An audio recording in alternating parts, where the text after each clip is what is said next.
Assalamu alaikum wa rahmatullahi wa barakatuh. Ripino Islam.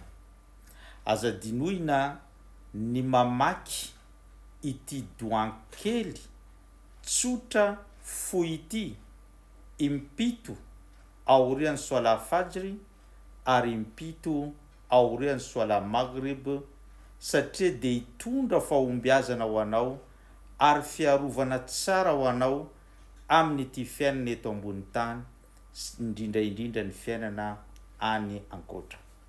Izany dia tatitra sy fampianarana azontsika tamin'ny mpaminany sallallahu alayhi wa sallam ka niteny izy hoe izay olona namaky impito aorian'ny soala fajry sy impito aorian'ny soala maghrib ny doan hoe Allahumma ajirni minan nar, tompo Allahu avoto ahy amin'ny famaizana amin'ny afobe, de izany olona zany azo fahombiazana eto ambony tany ary arovany Allah subhanahu wa ta'ala amin'ny fanasazina sy ny famaizana ao amin'ny afobe amin'ny andro farany.